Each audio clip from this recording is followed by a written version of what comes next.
everybody. Welcome to my new show called Aliens and Angels. And you're going to find it quite a different flavor than from what you're used to. And you might be wondering, where's Dave? What happened to aliens and astrology?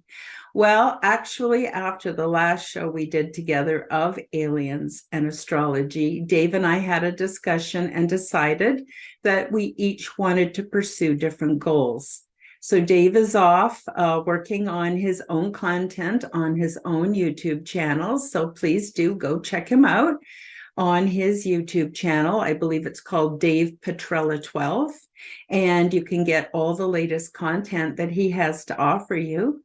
And I've changed the nature of aliens and astrology into aliens and angels, because those are two subjects I'm very passionate about. I've had personal experiences with both.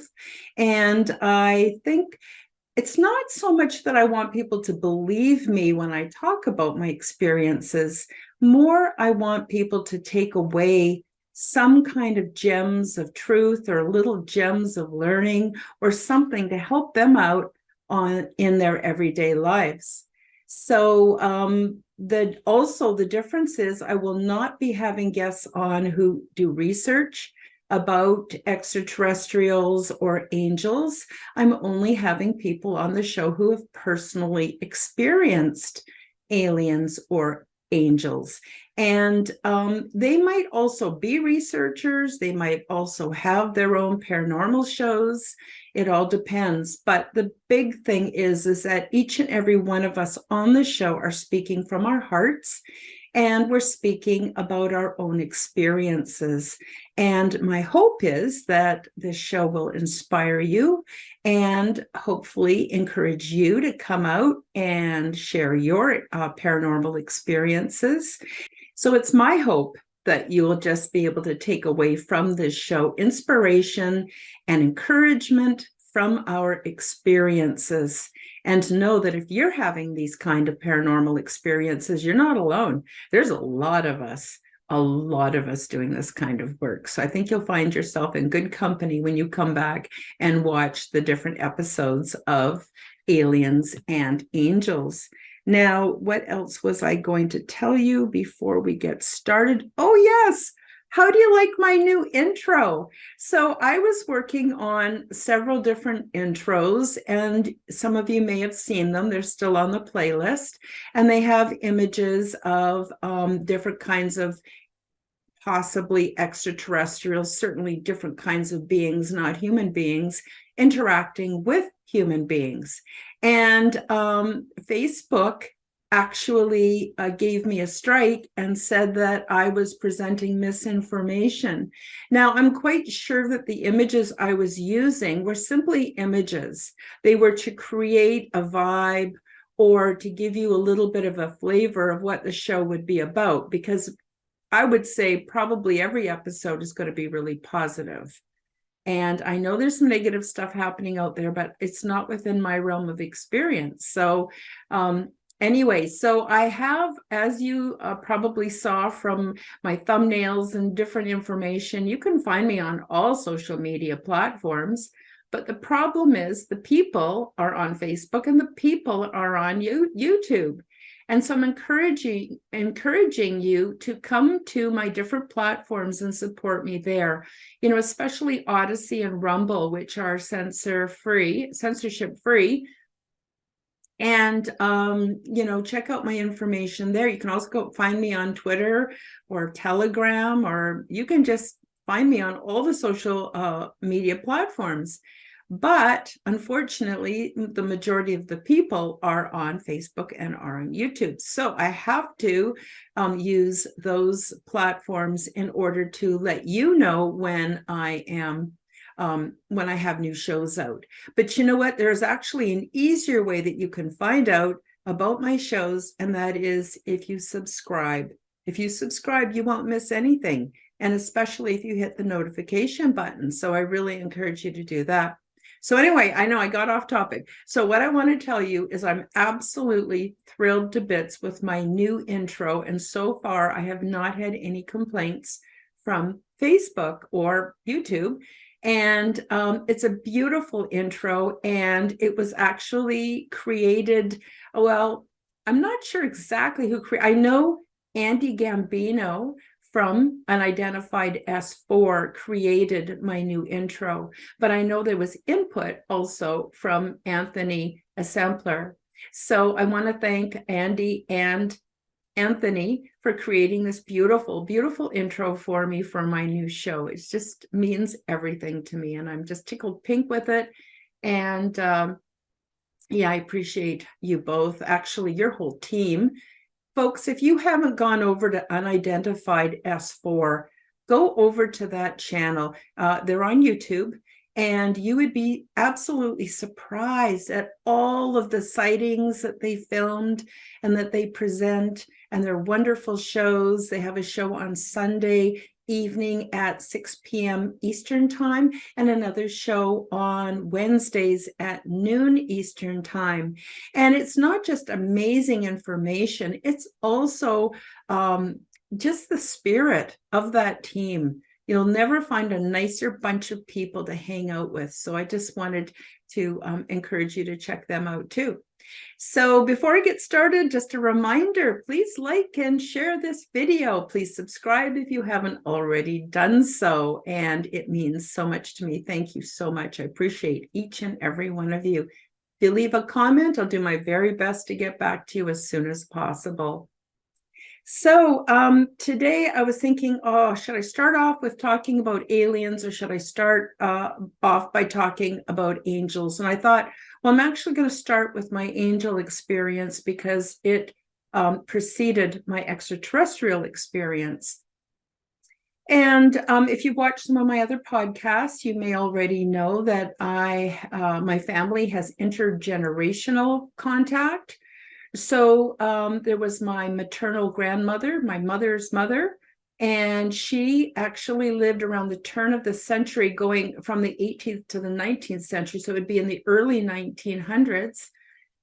She lived in Eastern Canada, and her family lived out in the wilderness at a logging camp, and they worked in the logging camp. And my grandmother was a little girl, and she didn't have anybody to play with, and she'd go off out into the woods.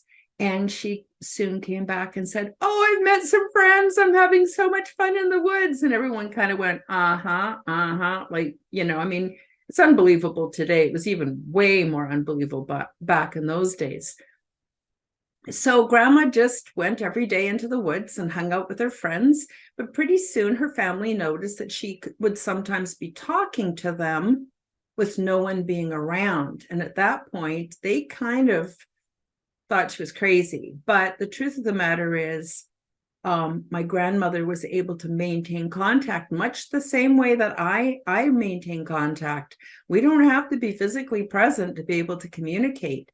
And so that's another thing. I'm hoping that you will all do your best to initiate your own contact when you're ready, and be amazed at what you learn, what you see, what you find, what you hear. It's going to be a real trip. So that was my grandmother. So throughout her life, my grandmother didn't have a lot of use for hanging out with other people. She wasn't hanging out in the ladies' gossip groups or anything like that. She was very, very, she worked very, very hard. And she had a large family. So there was 10, including my mom, and 9 brothers and sisters. One passed. So basically there was 9 children to look after. That was quite a bit of work. And she just communicated with her invisible friends. And it really wasn't until I came along that I realized what was going on for grandma. Now, my mother was a whole different kind of personality. My grandmother, she was a healer and a midwife, and she was really into all the natural, ways of healing and being. My mom, though, was heavily influenced near the end of World War II by all the movies that came out, and all this basically conditioning for us to believe that, the way to go was to be rich and to be famous and to be a millionaire and all that kind of stuff. And so my mom was interested in material pursuits. She was not interested in spiritual pursuits, not at all. But then later, like when she was old, she did turn to church. But before that, not much at all. And going places and meeting people was all about networking so they could make more money and elevate their social status. So that was what happened there. But my mother was very freaky and very, very intuitive and had telepathic skills. And she always knew what we were up to, even if we were miles and miles and miles away. So that was pretty interesting. So that's sort of a little bit of background. And as for me, I started having paranormal experiences when I was very young. I'm not going to get into my history too much today. It's sort of an introduction to my new show, but I will tell you that I was strongly discouraged and humiliated whenever I talked about my the things that I experienced. Nobody believed me. Everybody just thought I was exaggerating, making it up for attention, all that kind of stuff. And it was pretty tough. It was pretty tough to grow up in that environment. So anyway, I started going to church all on my own when I was about maybe 11 years old. And I used to go to different churches that were just in the neighborhood, and I used to just sit there and listen.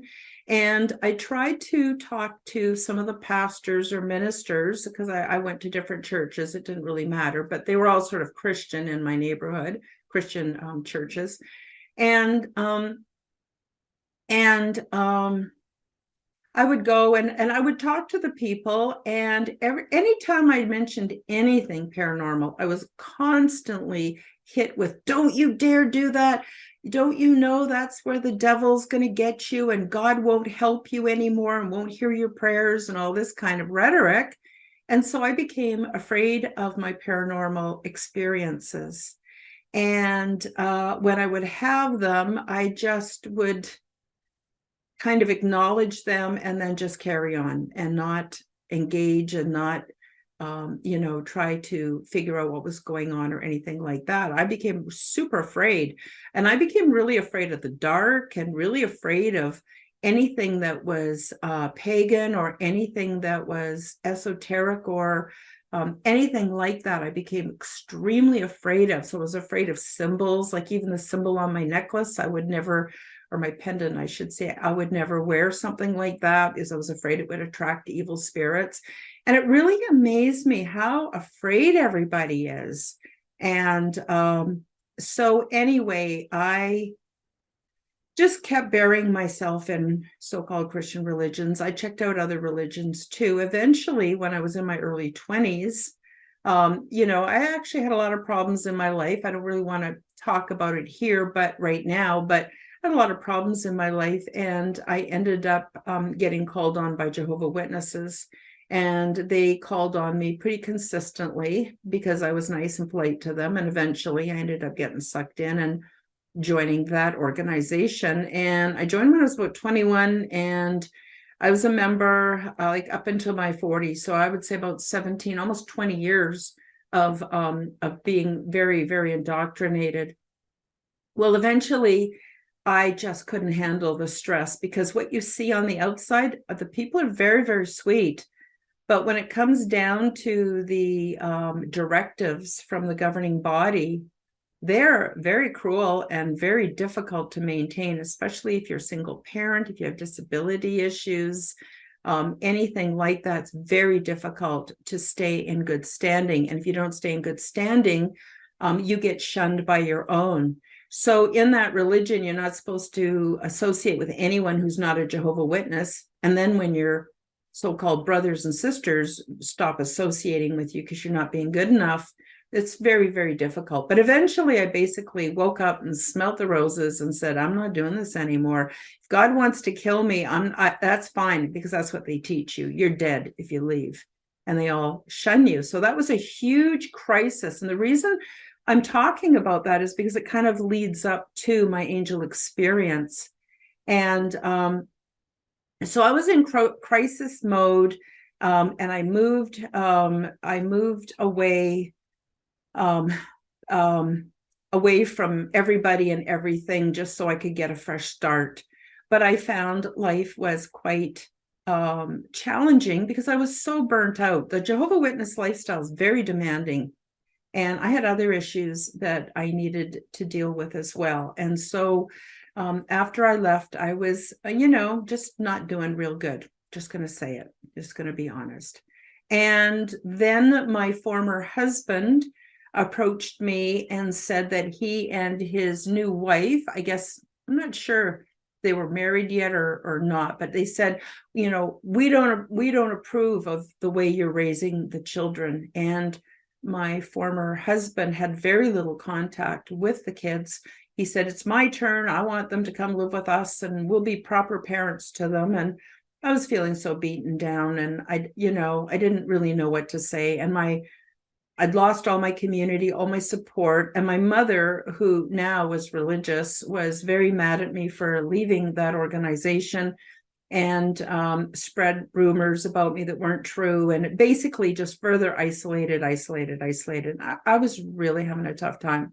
So I agreed for the children to go and live with their father, which was quite a long ways away, like a long 2-hour ferry ride and probably about 4 hours of driving. And but in the agreement, I would not have, they would never deny me access, that I would have get to see them and talk to them on the phone and all that. But then after the kids went, I had 2 children with my former husband. After the children went to live with him, no, there was no phone calls, there was no contact. And it totally broke my heart to the point where I was grieving so severely that I just couldn't function. Now, there's another part of this story, so I'm going to stop there and just tell you. I didn't realize it at the time, but the little unit that I had moved in, it was a little kind of a duplex, little house. Ever since I moved in there, I started feeling, it just seemed to intensify the grief and the feeling of loss and sadness. It was so intense. I got myself into a state where I couldn't eat, I couldn't drink, I couldn't do anything. So the other part of the story that I'm getting to here is that 2 years later, I met a woman and she asked me where I lived, and I told her, and she said, oh my God, do you have any idea what happened in that house? And I said, no. She said, oh yeah. She said, I'm best friends with the mother of the man who killed himself. And I said, what? She said, yeah, he did it this way and that way and the next way. I'm not going to tell you how he did it, but it was quite different and very horrible. And what I didn't know 2 years earlier is I had picked up on this guy's vibe. I had actually picked up on the energy of the man who had killed himself in the unit that I lived in, but I didn't know that at the time. I thought it was all coming from me. And so I was having overwhelming urges to off myself in a very particular way. It turns out later, it was almost like the imprint or the energy imprint of what that man did in that house stayed there. So this is actually another paranormal experience within a paranormal experience. Anyway, things got so bad for me that I just didn't want to live anymore. Those of you who have children will get immediately why I was in such a deep state of grieving. Those of you who don't have children, maybe you can think of it as if someone took your pets or somebody you love away from you. It's pretty harsh, especially after losing all your community and having your family turn against you. So, and I don't want you to feel sorry for me. That's not a sad story, because everything that's happened to me in my life has happened for a reason. And it's happened in such a way to bring me to the point where I am right now. And I'm pretty happy with myself and my life and my friends, my community, and everything I have now, my relationship with my kids who are now grown up. One of them has kids, so I'm a granny. So my life is great. So don't feel bad for me. I'm just painting you the picture of what I was going through. So anyway, the night before I decided to kill myself, I was going to do it the next day. That night, I was in my bed. I couldn't sleep. I was crying my eyes out, and I just decided I was going to do it. And this was in the evening, but I was not outside. I was inside in my bedroom, in my bed. And I was not using anything. So I wasn't using alcohol, cannabis, psychedelics, no psychiatric drugs, nothing like that. It was just me, all me.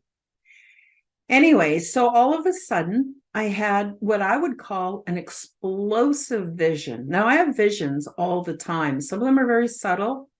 Some of them make me really sit up and take note. Some of them I make podcasts about. This one was different than all my other visions I've ever had.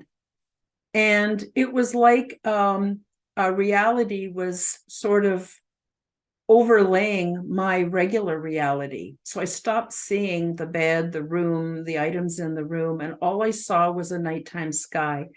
And it was studded with these points of light. Now, the points of light were larger than stars, and the light was so bright it flashed out sideways like wings.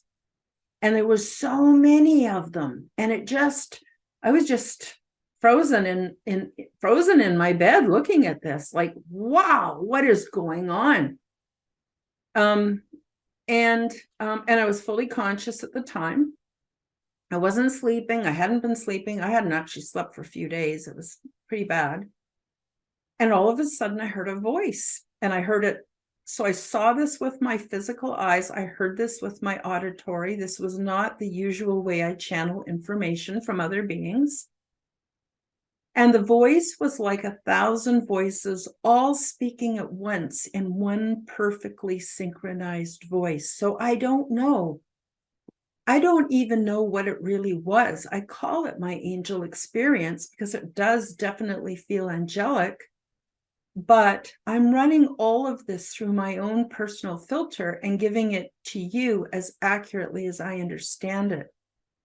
So, like I said, I don't know if it was one angel, many angels. I have no idea. I wish I knew. I would tell you. So, the voice said to me, Karen, what do you have planned? And I said, well, tomorrow I'm going to leave this planet. I'm done. I am done. I've had so much sadness and terrible things happen to me in my life. I feel like I've never really had a chance to live my life. I feel like I've been ripped off. I've just been doing damage control all my life. And I'm tired of it. And I'm tired. And I miss my baby so bad. I just want to die. And they said to me, you can go if you want to. There are always exit points in everybody's life, always. And you don't have to worry about going to hell or anything like that. Nothing like that is real for you. If you want to go, you go, and we will support you in that. But if you want to stay, we'll give you a gift. We'll give you a gift that will make your life everything you want. And but you got to work for it, but we'll give it to you. So I went, I actually had to think about it. I said, I'm all for receiving gifts from angels. I'm all for listening to you and following your guidance. But I got to tell you, I never dreamed in a million years this would happen to me. And I'm a little shaken up, and I don't really know what to do with it right now. Can I have time to think about it? And the angel or angels said to me, of course, when you're ready, you just tell us. We're always close by, and we always know what you need and what you want. You just have to ask for it. So I went, okay. And then eventually I fell asleep. And the next day I woke up and I felt kind of edgy.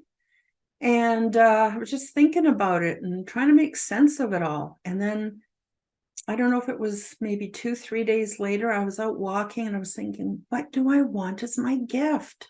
Who gets contacted by angels? Never mind gets offered a gift by angels. And I went, oh my gosh, I have to choose the right thing. This is really, really important.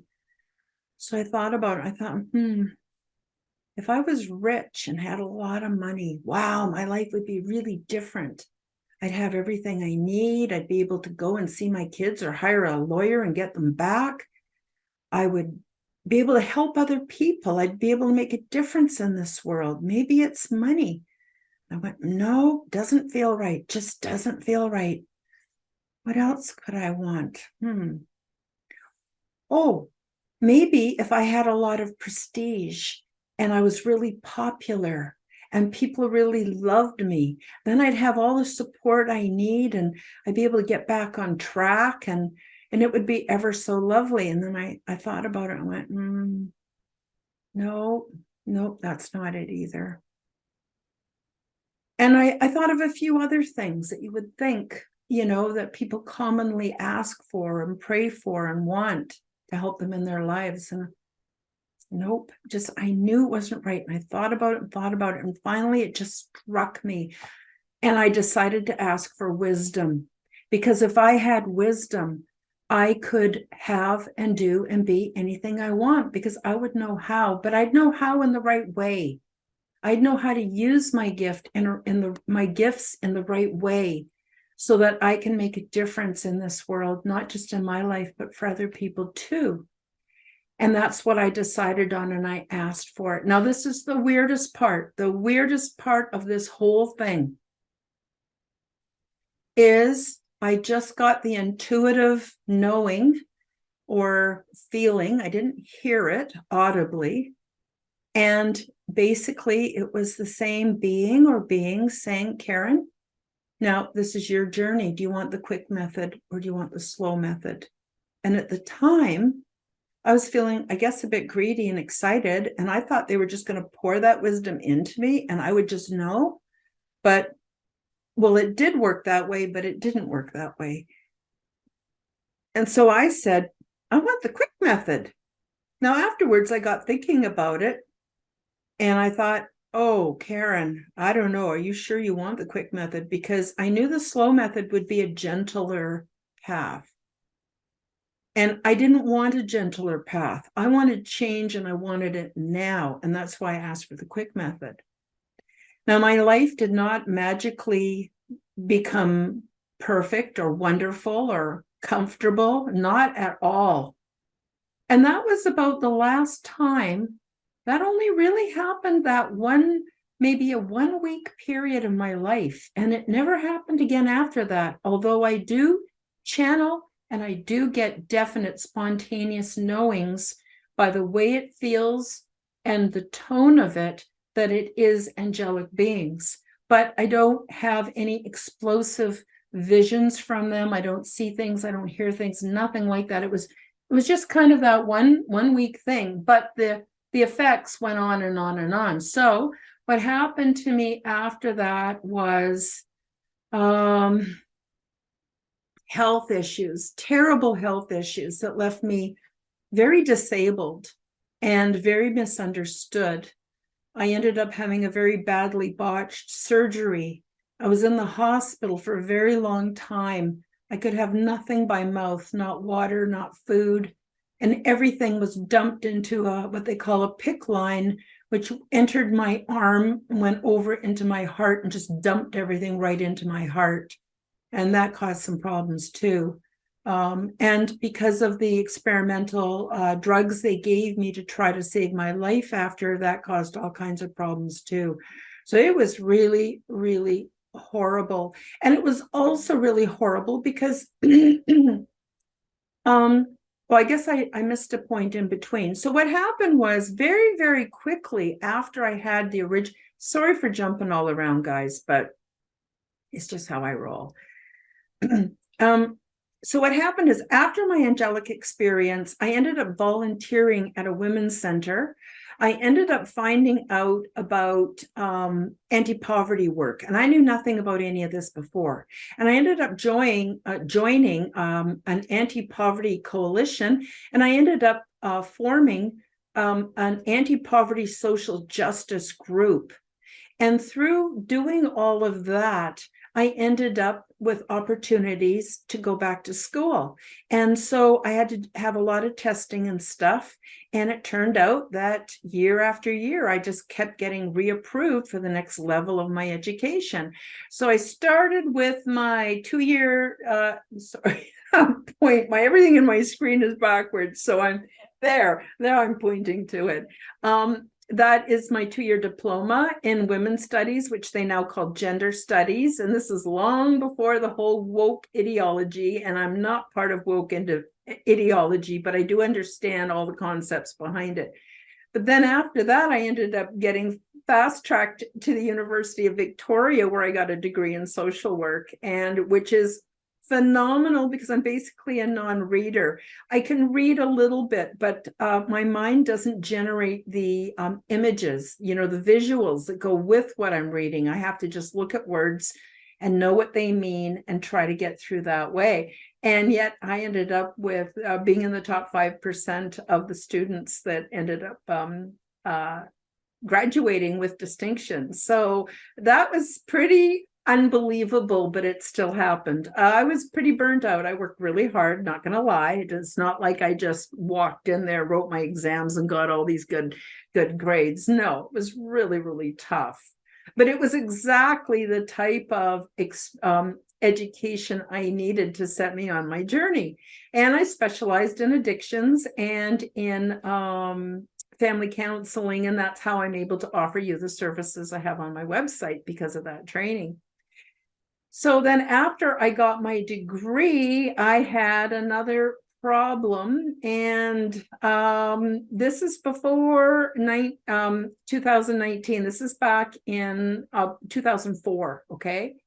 And they made a rule, and I know people don't realize this has been around for a long time, but they made a rule at the university we couldn't graduate unless we went and got fully immunized. And I went in and got fully immunized, and something went wrong. I don't know what. And I had some issues with neurodiversity before, and I sure as heck had them after.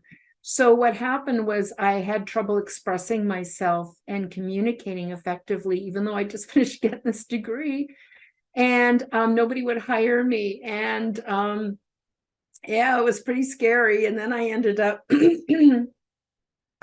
making friends with someone that I didn't realize that they were empathy deficient. Let's just say that they were empathy deficient. And they ended up offering me a place to stay at their house that no one was living in, and I could move in. It sounded all so good, and I moved up there. And then I had the surgery, and I had the botched surgery. And when I got out of there, I could not look after myself. Could not. So things were really gruesome, living in that house with somebody who was so profound, not the worse than energy deficient. There was, I'll just give you some examples, but I don't want to get too much into it because it was a really dark time, okay? But basically, this person had a lot of firearms or ordnances and guns and rifles and things like that. And they kept trying to create an environment to try to get me to kill myself because they needed that level of drama in their lives. So when that failed, they tried all kinds of things, even poisoning me while I was supposed to be recovering from this botched surgery. I couldn't go anywhere. It was horrible. It was really horrible. And now you're probably wondering, well, Karen, what kind of gifts of wisdom is that to get from your angels? And because what happened at each step was my guides, my angels were with me, and they helped me to understand what was going on a bigger context, how to take care of myself, how to get out of those situations, how to recover the loss of my mental abilities, my ability to communicate, how to overcome all kinds of things in my life, how to overcome my issues with my family, how to overcome issues with community, how to develop a strong bond with my children. Everything came out of this, I'm just going to say it, shit. And what happens when you spread shit around? Flowers grow. It's the best fertilizer. And so I can honestly say today that the worst things that have happened to me in my life have actually been things that elevated me. It's not what happens, it's what we do with it. So I had angelic guidance that helped me. And so between my degree and between having all this adversity and having to spend so much time in isolation and all these things that happened all came together and gave me everything I needed to present this information to you, to start making YouTube videos. And believe me, I've been making YouTube videos off and on for about 10 years. And in the beginning, pretty bad. A lot of my videos I wanted to take down, and my guide said, don't you dare take them down.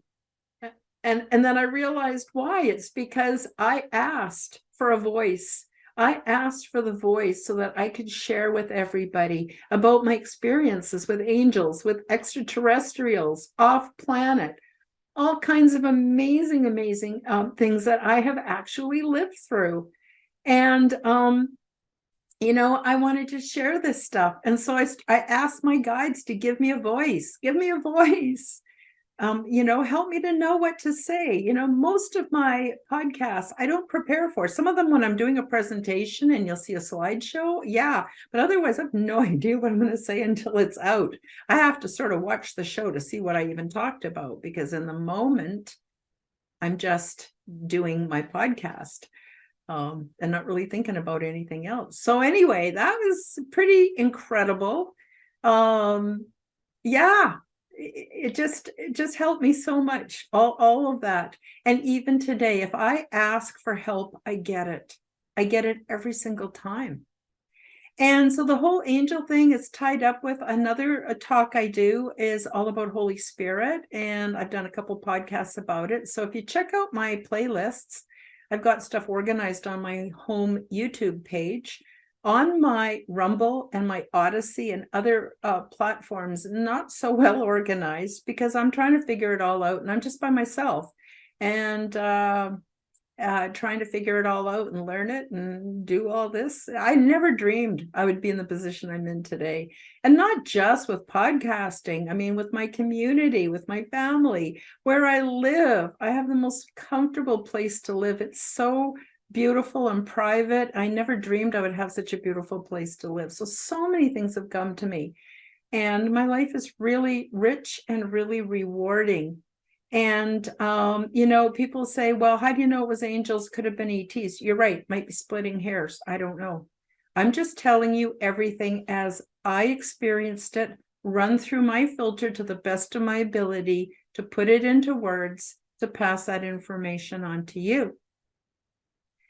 So, I don't know. Let's see how our time is doing. Oh, I still got a little bit more time. So, where I'm going with this show is, like I said, I'm going to be doing some of the episodes just by myself, talking about what I've been through. Now, I'm pretty sure that my experiences with the angels has led me to be able to understand how to listen to them properly. So, how we have that small, quiet voice inside that we wish we'd listen to more often? Yeah, well, that is definitely part of this whole system. The way I understand it is, we've got a physical body. Some people call it a meat wagon or a meat suit or an environment suit. But I actually believe and have come to understand it as being a lot more. Just in itself, without our higher faculties being involved, we are an organism that's part of a huge system on planet Earth. So we're one of the many mammals.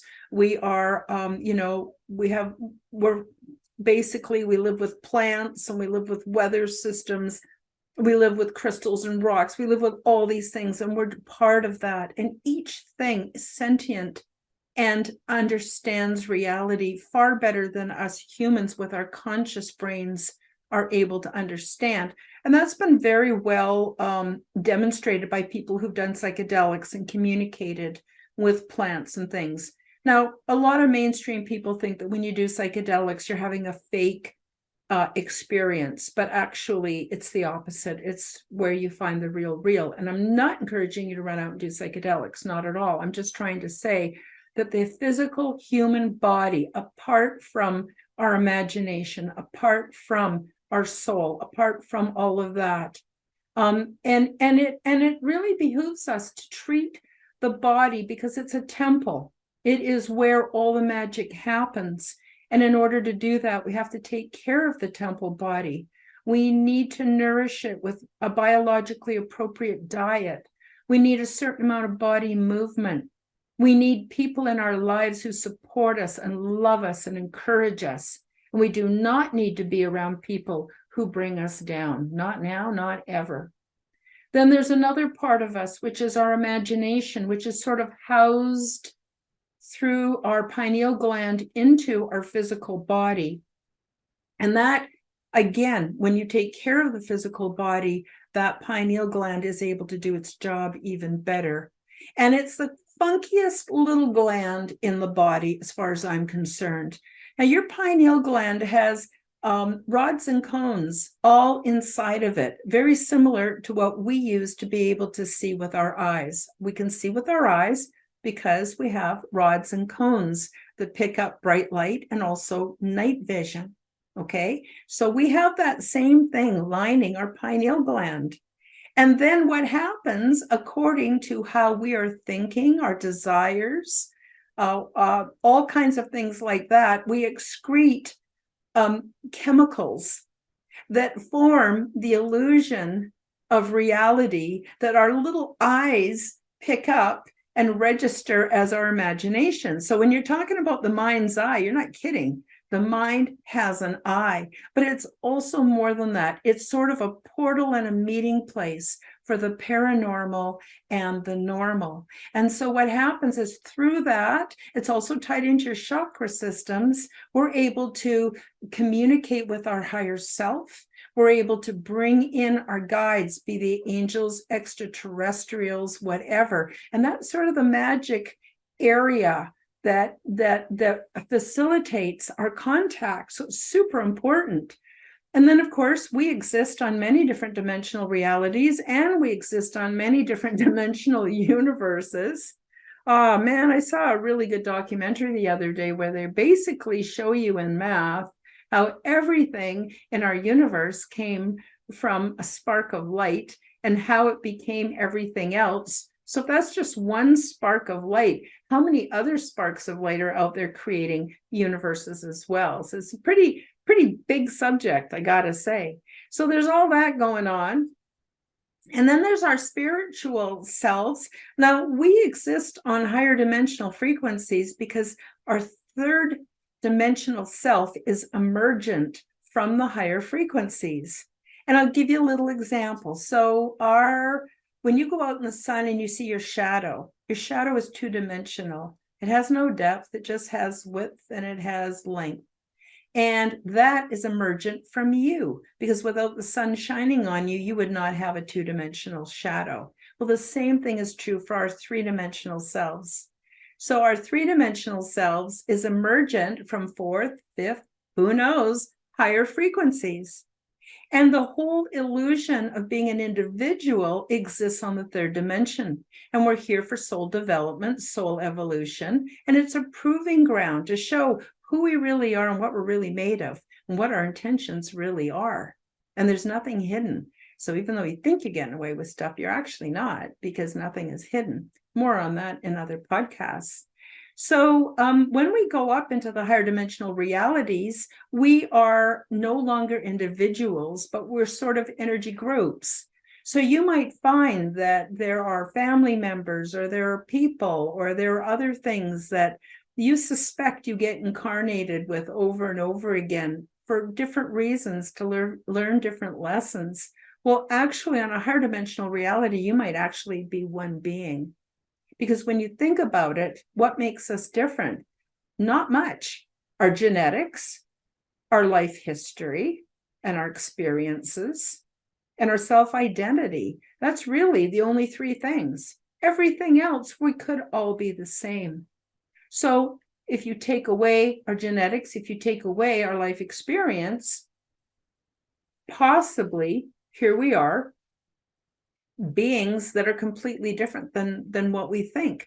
So there's no point in targeting other people, scapegoating other people, or pointing your finger, because maybe that other person, especially the one that pisses you off the most, might be you. come down for a different facet of a life experience. Anyway, I know I'm getting kind of philosophical here, but I just wanted to give you the flavor of the show. The flavor of the show is going to be to encourage you, to help you to see that we have very different experiences. So I could have 10 people all had extraterrestrial experiences or angelic experiences, and none of us are going to perceive it the same way. We're not going to present it the same way. We're not even going to pass on the messages. They won't even be the same, because it's a very personal and individual experience. And as I've said on many podcasts before, I believe this information is being transmitted all the time to all of us. And when we're ready, we start to listen. So where do we start? We start by listening to that small voice within. When we get used to being comfortable with and communicating with that small voice within, then we can start moving on to greater contact. And eventually you will find that one day you'll just have this spontaneous knowing, and you'll just know stuff. No one ever taught you. No one ever told you, never read in a book. You just know. And then you know you're cooking with gas. Not literally, that's an expression from my day. I'm an old person. But then you know something's really happening. And the other thing I encourage people is, if you're in doubt as to whether this is angelic or whether this is coming from, your higher self, or if this is something that's good for you, ask for proof. I always ask for proof. Well, not so much anymore, but I would say probably for about 5 or 6 years, I kept self-doubting. I thought, who am I to have these experiences? Who am I to have all this spontaneous learning? Who am I to have all this? I'm pretty ordinary and deeply flawed, just like everybody else. But I just kept working with it, and pretty soon I wasn't afraid anymore. I'm not afraid of the dark anymore either, because I know there's nothing to be afraid of. So you just keep working with it. And this is part of our shadow work. This is part of the dark night of the soul. This is part of the hero's journey. And I've made podcasts about all that too. So I think I'll cut it there for today. I just want to, again, show my appreciation to Unidentified S4 for creating that beautiful introduction for the show, but also for their promotion work. And they've just been so lovely to me. I appreciate them so much. And they have such good content. And somebody else that I want to mention too is Chris Matthew from Forbidden Knowledge News. He took me on also to be part of his network. And he's done all kinds of promotion for me. He's made ads for me. He's done all kinds of things for me to help me to be as successful as I can. And he's also an amazing guy, because he has a show that interviews all kinds of people from all walks of life. He has such a vast amount of knowledge. And so we're really pleased that we're going to bring him on in a couple of weeks onto Aliens and Angels. So, I just thank you, everybody, for joining me. I love you so much. Even if I don't know you, I have so much love in my heart, because I have a never-ending supply, always coming in, always coming in. So there's no shortage for sending it out to you and to other people who have health problems or request prayers. I'm happy to do it, because people have done it for me as well. And I just believe it's ever so beneficial. So, so that's about it for today. And I wish you all a really good week. I hope you take really good care of yourself. And I really want to encourage you to be most excellent to each other. It's a wonderful world if you just let this life happen in the most amazing ways. Step outside of the construct. There's not much there that's exciting or interesting. There's plenty on the other side of the fringe. So take care, everybody. Bye-bye.